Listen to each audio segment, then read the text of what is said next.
یہ وہ تھے جنہوں نے کالج میں 7 تعلیم حاصل کی تھی اور 2 برس قبل کالج کی لائبریری میں یہ قسم کھائی تھی کہ وہ مقبوضہ کشمیر کی آزادی اور علاقے پاکستان کے لیے جان کی بازی لگا دیں گے۔ ابھی وہ چائے پی رہے تھے کہ ہاؤس بوٹ کے ورانڈے پر قدموں کی دمک سنائی دی اور پھر کئی افراد اندر چلے آئے۔ یہ سامنے سلونے تھے اور ان کے جسم پہاڑوں کی ساخت کے نہ تھے۔ ان میں ایک کی ناک عقاب جیسی تھی اور اس کی آنکھوں میں بلا کی کشش تھی۔ لیفٹیننٹ دانش ٹیپو کی میزبانی کے فرائض سنبھالتے ہوئے اعلان کیا، بھارتی فوج کو بھارتی پنجاب میں لوہے کے چنے انہوں نے ہی چبوائے تھے۔ اگر یہ پنجابی حریت پسندوں کی تربیت نہ کرتے تو شاید آج بھارتی پنجاب پر فوجی بوٹ کی ضربیں زیادہ شدید ہوتیں۔ معانقہ اور مسافہ سب دانش اور اس کے ساتھیوں سے گلے ملنے لگے، محبتوں کے پھول آنکھوں سے نچھاور کرنے لگے۔ وہ دانش کے نام اور کام سے اچھی طرح واقف تھے۔ اس نے بھارتی فوج سے اس وقت علیحدگی اختیار کی تھی جب گردوارہ دربار صاحب پر دعویٰ بولا جا رہا تھا۔ اس کے بعد اس نے خود کو سکھوں کی فوجی تربیت کے لیے وقف کر دیا تھا۔ اس کا یہ کارنامہ تو زبان زد عام تھا کہ جب امبالہ میں دانش کے پورے خاندان کو بھارتی فوج نے یرغمال بنا لیا تو وہ کس طرح عقاب کی طرح جپٹا تھا اور اس نے کس طرح پورے خاندان کو بچا کر مقبوضہ کشمیر پہنچا دیا تھا۔ اب یہ خاندان مقبوضہ وادی میں محفوظ تھا۔ ہمیں تم سے غائبانہ ہی عشق ہو گیا تھا دانش، سکندر نے اس کا ہاتھ تھپ تھپاتے ہوئے کہا۔ دانش قد میں اس سے 1.5 فٹ نکلتا ہوا تھا۔ میرے بھائی، اگر یہ بات کوئی لڑکی کہتی تو مارے خوشی کے ڈل میں چھلانگ لگا کر خودکشی کر لیتا، دانش نے مسرت سے جواب دیا۔ وہ سب لوٹ پوٹ ہو گئے اور سکندر گھبرا کر چائے کی پیالی پر جھک گیا۔ تو یہ طے پا گیا کہ لیفٹیننٹ دانش یوم آزادی پاکستان کی پریڈ کے انچارج ہوں گے۔ ٹیپو نے میز پر ہاتھ مار کر کہا۔ دانش: یس کمانڈر۔ دانش اپنی جگہ کھڑا ہو گیا۔ مجھے 100 جوان درکار ہوں گے، پوری طرح مسلح۔ 10 جوان پرچم کشائی کی تقریب کے دوران پرچم کی حفاظت کریں گے، باقی سلامی دیں گے اور پریڈ میں حصہ لیں گے۔ اس دوران سٹیڈیم میں موجود عوام کی حفاظت کے لیے گروپ القدس ذمہ دار ہوگا۔ ٹیپو نے فیصلہ سناتے ہوئے کہا۔ اس اجلاس کو 6 گھنٹے ہو چکے تھے اور حریت پسندوں نے بعض کلیدی فیصلے کر لیے تھے۔ سب سے اہم فیصلہ یوم آزادی پاکستان منانے کا تھا۔ یہ فیصلہ کرتے ہوئے ان کی خوشی اور سرشاری قابل دید تھی۔ یس کمانڈر۔ القدر گروپ کے لیڈر ہاشم نے سینہ تان کر کہا۔ خواتین کو متحرک کرنے کی ذمہ داری کے لیے وہ ذمہ داری آسیہ اندرابی نے پہلے ہی سنبھال لی ہے برادر، سکندر نے زیر لب مسکراتے ہوئے کہا۔ اس وقت سری نگر کے کسی بڑے مکان میں میلاد شریف کے بعد ان کا اجلاس ہو رہا ہوگا۔ سکندر کی نظریں ٹیپو پر جمی ہوئی تھی۔ یہ سب کو معلوم تھا کہ بڑا مکان ٹیپو کے گھر کو کہا جاتا ہے۔ یہاں آنے سے قبل زوبی سے میری ملاقات ہوئی تھی۔ اس نے یقین دلایا ہے کہ تنظیم دختران ملت یہاں ہونے والے تمام فیصلوں کی پابندی کرے گی۔ یہ انکشاف آپ لوگوں کے لیے باعث مسرت ہوگا کہ خواتین گھروں میں سبز ہلالی پرچم سینے میں مصروف ہیں اور میری اطلاع کے مطابق بازاروں میں سبز رنگ کے تھان کم پڑنے لگے ہیں۔ کمرے میں موجود ہر شخص ایک نئے جذبے اور نئے جوش سے سرشار ہو گیا۔ بوڑھا اکبر اپنی آنکھیں صاف کرنے لگا۔ آسیہ اندرابی کا نام یہاں ہر شخص کو معلوم تھا، لیکن ٹیپو کے سوا تمام افراد زوبی سے واقف نہ تھے۔ تاہم کسی نے بھی تفصیلی تعارف کی ضرورت محسوس نہ کی۔ یہ بات صرف ٹیپو جانتا تھا کہ زوبی کون ہے اور سکندر کے لیے کس خاص اہمیت کی مالک ہے۔ اسے یہ بھی پتا تھا کہ جب وہ کالج میں پڑھتے تھے تو زوبی اور سکندر فیض کی نظمیں اور غزلیں سنانے میں ایک دوسرے سے بازی لے جانے کی کوشش کرتے تھے۔ ہار عموماً سکندر کی ہوتی تھی، جس کے بعد دونوں ہنستے کہکہے لگاتے کسی طرف نکل جایا کرتے تھے۔ سکندر اور زوبی پہلے محبت کرنے والے 2 افراد کے نام تھے، مگر اب یہ دونوں ایک مشن سے محبت کرنے والے 2 اہم افراد تھے۔ اسی وقت اچانک دروازے پر زور سے دستک ہوئی اور عاصم دوڑتا ہوا کمرے میں چلا آیا۔ اس کی حالت غیر ہو رہی تھی، چہرے پر ہوائیاں اڑ رہی تھی۔ کیا ہوا؟ ٹیپو نے پوچھا۔ اس کے انداز میں کمال کا سکون تھا، تاہم باقی تمام چونک اٹھے تھے۔ ایک بڑا شکارہ لینڈنگ ڈیک چھوڑ کر اسی سمت آ رہا ہے، شکارے میں پولیس بھری ہوئی ہے، عاصم بامشکل بولا۔ ٹھیک، ٹیپو نے سر ہلا دیا۔ تم اپنے کام پر واپس چلے جاؤ، یاد رکھو صرف ملاح اور نشاط محل کے سیاحوں کو لاتے ہو۔ عاصم کے جاتے ہی وہ بہت تیزی سے اپنے کام میں مصروف ہو گئے۔ دانش کو پھرتی کے ساتھ سن ڈیک پر بھیجا گیا، جو رسی کی جولتی ہوئی سیڑھی کے ذریعے پانی میں اترا اور وہاں موجود ایک ڈونگے میں بیٹھ کر روانہ ہو گیا۔ دوسری طرف کمرے میں ریکارڈ پلیئر پر ایک بے سرا ہندی گیت لگا دیا گیا۔ لوگ ٹولیوں میں بٹ گئے۔ ایک ٹولی نے تاش کے پتے نکال لیے تو دوسری نے شطرنج۔ وہ کہکہے لگانے لگے، بات بے بات ہنسنے لگے۔ اکبر کشمیری چائے بنانے لگا۔ ایک شخص نے آلو ابالنے کا کام سنبھال لیا۔ پولیس والوں سے بھرا ہوا شکارہ لمحہ بلمحہ نشاط محل کے قریب آنے لگا۔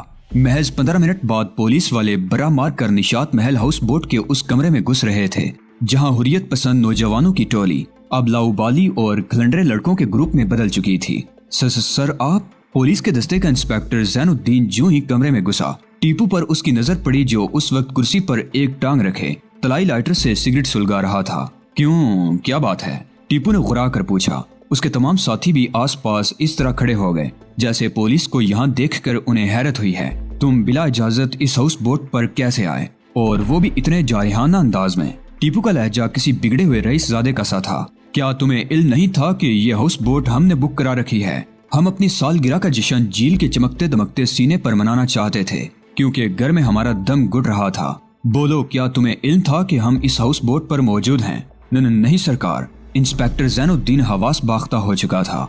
उसे अपने अफसर आला के इस बिगड़े हुए बेटे के बारे में सब कुछ मालूम था। टीपू बाप के बलबोते पर किसी भी अफसर की इज्जत उतार सकता था।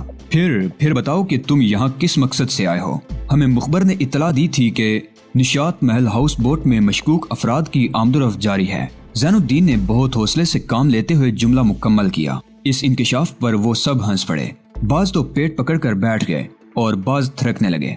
हम मशकूक अफराद की फहरिस्त में शामिल हैं टीपू, मंजूर ने हाथ नचाते हुए कहा, और वो भी तुम्हारी दोस्ती की वजह से। किसी ने पीछे से लुकमा दिया।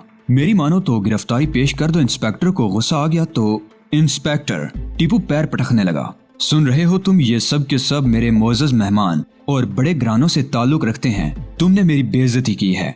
आज मैं बाबा से कहूंगा कि अब सरकार। जैनुद्दीन ने हाथ जोड़ लिए। अपने बाबा से शिकायत मत कीजिएगा। मैं माफी मांग रहा हूँ, मुझे माफ कर दें। माफी सिर्फ एक शर्त पर मिलेगी। टीपू ने सिगरेट का तवील कश लेकर राख कालीन पर झाड़ते हुए कहा, हुक्म, आप जो हुक्म करें। उस मुखबर का नाम पता बता दो जिसने तुम्हें ये गलत इत्तला दी थी। टीपू की इस शर्त पर उसके तमाम साथी सर हिलाने लगे। कम से कम एक ऐसे शख्स का नाम उन्हें उसी वक्त पता चल सकता था जो अपना ज़मीर गिरवी रख चुका था।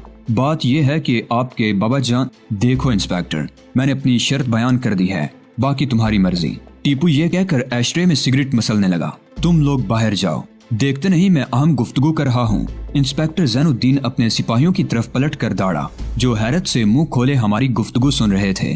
पुलिस वाले बुरी तरह खौफजदा पहले ही थे, अब अपने अफसर की लताड़ सुनकर गिरते पड़ते कमरे से निकल गए। ये तुमने अच्छा किया इंस्पेक्टर, न जाने इन पुलिस वालों में कौन किसका मुखबर होता। सिकंदर ने पहली मर्तबा गुफ्तगू में हिस्सा लेते हुए कहा, और हाँ, मेरी एक जाती दरख्वास्त है। वापसी पर अगर किसी शिकारे में श्रीनगर क्लब की रकासा शहला मिल जाए तो उसे बाजपुरस ना करना। वो दरअसल हमारी ही महफिल में आ रही है। आप फिक्र ना करें साहिब, बिल्कुल फिक्र ना करें। इंस्पेक्टर बिछा जा रहा था। सिकंदर ने शहला का नाम जानबूझ कर लिया था। वो एक बदनाम रकासा थी और उसका नाम सुनकर इंस्पेक्टर का जहन हर किस्म के शक से पाक हो सकता था। अब तुम मुखबर का नाम बता दो जैनुद्दीन, टीपू ने रूखे लहजे में तकाजा किया। वो हशमत है टीपू साहिब, हशमत बांगड़ो, जीना कदल का रहने वाला है। पर अगर साहिब को मालूम हो गया कि मैंने आपको उसका नाम बता दिया है तो वो मेरी खाल खींच लेंगे। उसकी बली फिक्र की तुमने। अगर तुम नाम नहीं बताते तो मैं तुम्हारी खाल खींच लेता इंस्पेक्टर। टीपू पहली बार मुस्कुराते हुए बोला, बाबा जान की तरफ से फिक्र मत करो, उन्हें इसकी हवा भी नहीं लगेगी। तो हशमत आम तौर से तुम्हें गलत इतलात फराहम करता रहता है इंस्पेक्टर, मंजूर ने आराम कुर्सी पर झूलते हुए कहा। नहीं जी, उसकी बाज इतलात तो 100% दुरुस्त होती हैं। जैनुद्दीन ने बड़े एतमाद के साथ जवाब दिया। मसलन सिकंदर की दिलचस्पी बढ़ती जा रही थी। अभी एक हफ्ता कबल उसने इतला दी थी कि बाज शरपसंद श्रीनगर से मोहल्ला खानियार में जमा हैं और पाकिस्तानी परचम तैयार करने के लिए कपड़ा जमा कर रहे हैं। हमने छापा मारा तो थानों कपड़ा मिला। सिलाई की 3 मशीनें भी हाथ आईं। गुड, मंजूर ने सर पर हाथ फेरते हुए कहा। और शरपसंद भी गिरफ्तार हो गए? नहीं जनाब, बंदा कोई हाथ नहीं लगा, सभी निकल गए। गोया हशमत तुम्हें डबल क्रॉस कर रहा है जैनुद्दीन। टीपू ने बरहमी का मुजाहरा किया। एक तरफ उसने तुम्हें इत्तला दी और दूसरी तरफ पाकिस्तानी झंडे सीने वालों को भी बता दिया कि छापा पड़ने वाला है। वाह भाई, मान गए हशमत बांगड़ो को। अशरफ डार ने कहकहा लगाया। चोर से कहा चोरी कर, शाह से कहा होशियार हो। इस बात पर इतना जबरदस्त कहकहा पड़ा कि निशात महल की छत तक लरजने लगी। जैनुद्दीन ने घबरा कर सलाम किया और तेजी से निकल गया। कहकहे की आवाज संडीक पर मौजूद हुर्रियत पसंदों ने भी सुन ली। उन्होंने एक साथ एक दूसरे की तरफ देखा और मुस्कुराने लगे। उनकी राइफलें और मौजर एक बार फिर गुलाफों में छुप गए। उन्होंने टेक लगा ली। वो अच्छी तरह समझ गए थे कि टीपू ने मैदान फिर मार लिया है। क्या बात है जवान, कुछ बुझे बुझे से लग रहे हो। शानदार मकान की छत पर रेलिंग से टेक लगाए हुए शख्स ने टीपू से पूछा। ये टीपू के वालिद अब्दुल्ला थे, श्रीनगर पुलिस के अफसर। शहर की नई कोठियों में उनकी कोठी बहुत सुथरे ज़ौक़ का सबूत थी। उसकी तामीर में तुर्क अंदाज भी शामिल था और कश्मीरी हुस्न भी। टीपू उनकी वाहिद औलाद थी जिसे उन्होंने बड़े अरमानों से पाला था। वो अच्छी तरह जानते थे कि अब्दुर्रहमान उर्फ टीपू ने अपने लिए जो राह मुंतखब की है वो कितनी दुश्वार है। इस राह में जगह जगह सरों के मीनार बने हुए हैं। वो खुद भी उस मंजिल के मुसाफिर थे जो कश्मीरियों ने अपने लिए मुंतखब की थी, लेकिन वहां तक पहुंचने के लिए उन्होंने दूसरा रास्ता मुंतखब किया था। कुछ नहीं बाबा जान, सोचता हूँ कि अब दरिया में तुगयानी के बगैर बात नहीं बनेगी। टीपू ने श्रीनगर की तरफ देखते हुए जवाब दिया, जो छत से किसी ऐसे मॉडल की तरह लग रहा था जिसके चारों तरफ दरिया बह रहे हों और जिसके सीने को झीलों ने सजा रखा हो। नहीं बेटा, मायूसी कुफ्र है। दरिया में कंकर फेंकते रहो, फिल वक्त इतना ही काफी है। कंकर ज्यादा बड़ी लहरें पैदा नहीं कर रही हैं बाबा जानी। टीपू ने एक तवील सांस लेकर जवाब दिया। उस वक्त उसकी नजरें दूर दरिया झेलम के मोड़ पर जम गई थी, जहां दरिया के साथ साथ चिपटी छतों वाले बेशुमार मकानात नजर आ रहे थे। उस वक्त उन मकानों की छतें मिट्टी के रंग की थीं, लेकिन टीपू जानता था कि सर्दियों की बारिश और बर्फबारी के बाद इन्हीं छतों पर सब्जा उगाएगा और फिर इस लहलाते सब्जे में हजारों फूल खिल उठेंगे। सिकंदर का क्या हाल है? अब्दुल्ला ने पूछा। वो मगन है, बड़ी मेहनत से काम कर रहा है। मैं सोचता हूँ कि इस छोटे से आदमी में इतनी हिम्मत कहाँ से आ गई। अगर कदम कदम पर रहनुमाई के लिए वो मौजूद ना होता तो सर यकीनन ऐसी गलतियां कर जाते कि वो बहुत हसास नौजवान है अब्दुर्रहमान। अब्दुल्ला ने हौले से कहा, क्या आजकल जुबी भी बहुत मसरूफ है? जी हाँ, अंद्राबी के मंजरे आम पर आने के बाद जुबी जैसी लड़कियां ही ज़ेरे ज़मीन काम कर रही हैं। अल्लाह ताला तुम सबको इस्तिकामत अता करे। अब्दुल्ला ने एक तवील सांस लेकर कहा और फिर अगले ही लम्हे पलट गए। अब्दुर्रहमान, एक जरूरी बात याद आ गई। कल नया DIG अशोक पांडे चार्ज ले रहा है, जरा होशियार रहना। अब तो हम साय से भी होशियार रहने पर मजबूर हैं बाबा। हशमत बांगड़ू ने तो मरवाने में कोई कसर नहीं छोड़ी थी। टीपू ने एक तवील सांस ली और सर झटक कर रह गया। उसी लम्हे नीचे पोस्ट में एक पायलट मोटरसाइकिल सायरन बजाती हुई दाखिल हो गई। अब्दुल्ला ने शाने झुका दिए। मेरा ख्याल है कि वो आगे हैं। मैंने पेशकश की थी कि मैं खुद हाजिर हो जाऊंगा, लेकिन आजकल ज्यादा ही बेतकल्फी का मुजाहरा कर रहे हैं। हाँ, टीपू जहरीले अंदाज में हंस पड़ा। वजीर अमूर कश्मीर जो हैं, जहाँ चाहे मीटिंग कर लें। टीपू की नजरें सांप जैसी स्याह सड़क पर आने वाले काफिले पर जम गईं। दो मुहाफिज कारों के दरमियान वजीर की गाड़ी सैंडविच बनी इसी तरफ चली आ रही थी। 40 गज कपड़े में कम से कम 120 झंडे बने, इससे कम नहीं। जुबी ने मेज पर हाथ मारकर ऐलान किया तो परचम सीने वाली नूर बीबी उछल पड़ी। 120 क्या, तुम 1000 कह लो, मैं बना दूंगी। नूर बीबी को भी गुस्सा आने लगा, मगर सोच लो कि फिर ये झंडे नहीं झंडियां बन जाएंगी। नूर बीबी, तुम समझती क्यों नहीं? मैं बड़े झंडों की बात नहीं कर रही। 40 गज के इस स्थान से 120 फुट कपड़ा निकलेगा। बोलो ठीक है? चलो ठीक। नूर बीबी का चश्मा नाक की फुनक पर आ गया। दूसरी लड़कियां इस बहस में फ्रीक तो ना थीं, लेकिन इससे खूब अच्छी तरह लुत्फ ले रही थीं। और ये सफेद कपड़ा कितना है? 10 गज। नूर बीबी ने सफेद कपड़े पर हाथ रखते हुए कहा, इसके बने 30 फुट। ठीक, अगर तुमने 4-4 इंच कपड़ा भी लगा दिया तो हमारा अच्छा खासा झंडा तैयार। ये झंडी बहरहाल नहीं होगा। चलो मान लिया, मगर चांद सितारे का क्या होगा?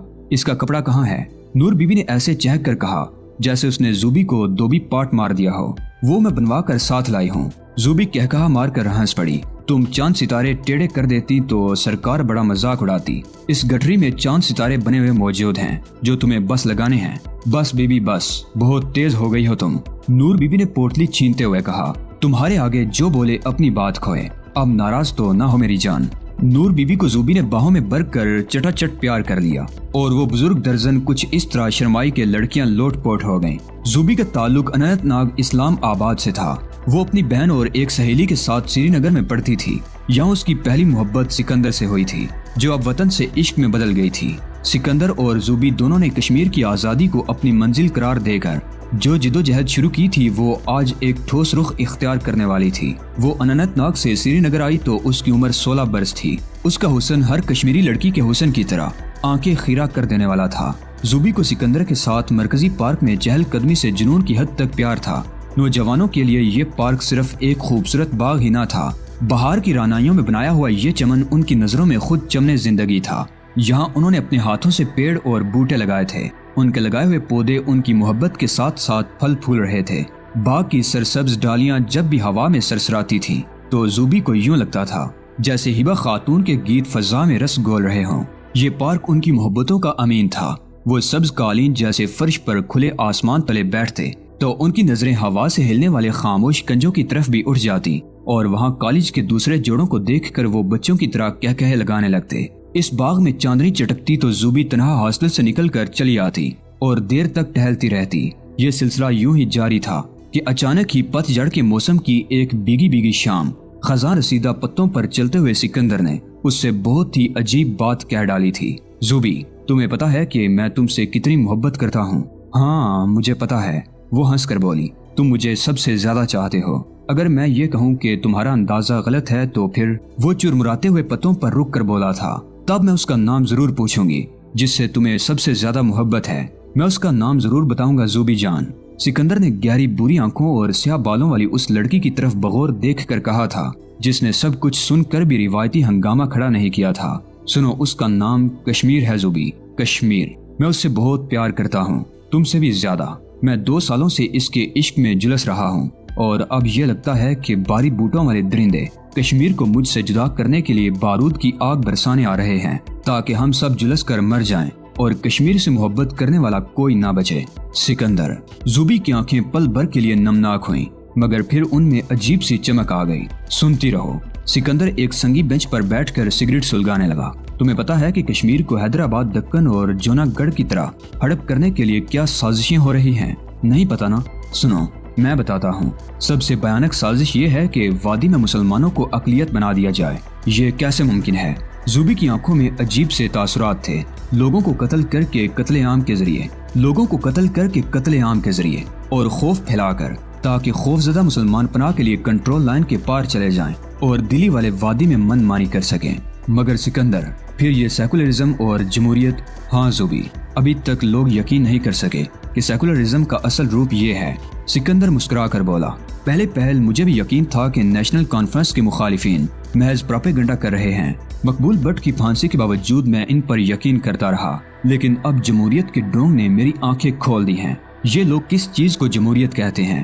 صرف اتنا اختیار دینے کے لیے تیار ہیں کہ ہم ان کے نامزد کردہ افراد میں سے چند کو منتخب کر لیں اور دلی ہم پر راج کرتا رہے۔ یہ ہمیں ہمارا حق دینے کے لیے تیار نہیں، اس بات پر بھی تیار نہیں کہ ہم اقوام متحدہ کی قرارداد کے مطابق اپنے مستقبل کا فیصلہ کر سکیں۔ اور تم نے دیکھا ہوگا کہ یہاں ہر طرف JKLF جماعت اسلامی اور پیپلز پارٹی کے پرچم نظر آ رہے ہیں، لیکن حکومت کس کی ہے؟ میں کہتا ہوں کہ زوبی سنتی رہی۔ سکندر کی باتیں دل میں اتر رہی تھی، روح میں گر کر رہی تھی۔ اسے ایسا لگ رہا تھا جیسے سکندر کے قرب نے رگوں میں خمار کی بجائے بیداری پیدا کر دی ہو، ایسی بیداری جو ایک بالکل نئے پن کا احساس دلا رہی تھی۔ یہ احساس کہ گہری نیند کے مارو، وقت آ گیا ہے، اٹھ بیٹھو، سلگتے چنار تمہیں روشن راہ دکھا رہے ہیں، اس راستے پر چل دو۔ سکندر نے بات ختم کرنے والے انداز میں دوسری سگریٹ نکالی۔ تبھی زوبی کو یہ احساس ہوا کہ شام ڈلنے لگی ہے۔ میں بہت اچھی طرح سمجھ گئی ہوں سکندر، زوبی نے پورا اعتماد لہجے میں کہا۔ صرف اتنا بتا دو کہ تم کب سے ان باتوں پر عمل کر رہے ہو؟ زیادہ عرصہ تو نہیں ہوا۔ سکندر مسکرانے لگا۔ اور اس دوران تم نے مجھے یہ سب کچھ نہیں بتایا؟ کئی بار بتانا چاہا لیکن یہ سوچ کر چپ رہا کہ تم رومان پسند ہو شاید۔ سکندر، وہ احتجاج کرنے والے انداز میں غرائی۔ میں رومان پسند ضرور ہوں لیکن اتنی گئی گزری بھی نہیں کہ تم تنہا اتنے کٹھن راستے پر چلتے رہو۔ میں تنہا نہیں جان۔ اس بار وہ واقعی ہنس پڑا۔ میں تو ایک بہت بڑے قافلے میں شامل ہوں جو مسلسل آگے بڑھ رہا ہے۔ اب اس قافلے میں زوبی بھی شامل ہو رہی ہے۔ آئندہ تم جو کہو گے وہی کروں گی۔ نہیں، میں کچھ نہیں کہوں گا، جو کشمیر کہے گا تم وہی کرو گی، ٹھیک ہے؟ زوبی کی آواز بھرا گئی۔ مگر مجھے سکھاتے رہنا سکندر، ابھی تو مجھے کچھ بھی معلوم نہیں، فی الحال میں خود سیکھ رہا ہوں اچھی لڑکی۔ سکندر کا لہجہ اس بار بہت سنجیدہ تھا۔ سیکھنے کے لیے تمہیں عائشہ جمیل کے پاس جانا ہوگا، میں تمہارا تعارف کرا چکا ہوں۔ کیا مطلب؟ زوبی اچھل پڑی۔ کیا ہماری کلاس فیلو عائشہ جمیل بھی؟ ہاں درست، وہی لڑکیوں کو منظم کر رہی ہے۔ میرے اللہ، میں تم سب سے کتنی پیچھے رہ گئی ہوں۔ وہ رو پڑی۔ سکندر اس کا شانہ تھپ تھپانے لگا۔ وہ جانتا تھا کہ زوبی کی رگوں میں اب آگ دوڑ رہی ہے اور وہ جلد ہی سب سے آگے نکل جائے گی۔ اشرف جی، کپڑا کم پڑ جائے گا، سعید نامی ساتھی نے اشرف ڈار سے کہا جو اپنی گنی داڑھی کو ترتیب دے رہا تھا۔ اشرف کی فراخ پیشانی چمک رہی تھی۔ اس وقت وہ ماگام کے اسکول کی عمارت سے ذرا دور اپنے ٹھکانے پر بیٹھے ہوئے تھے، جہاں پاکستانی پرچم کی سلائی زوروں پر تھی۔ ان کے بالکل سامنے سری نگر گلمرگ شاہراہ تھی، سفیدوں والی سڑک۔ یہاں دور دور تک سفیدے کے درخت صفیں باندھے ہوئے تھے۔ یہ سڑک ماگام کے بیچ سے اس طرح گزرتی تھی جیسے کسی سیاہ چشم کی زلفوں کی مانگ اشرف ڈار چھلاوا تھا۔ لوگ کہتے تھے کہ شمس الحق نے اس لڑکے کو ہمت و شجاعت کا پیکر بنا دیا ہے۔ یہ وہی شمس الحق تھے جن کو بعد میں کمانڈر شمس الحق کہا گیا اور جن کے نام سے بھارتی فوجی تھرانے لگے۔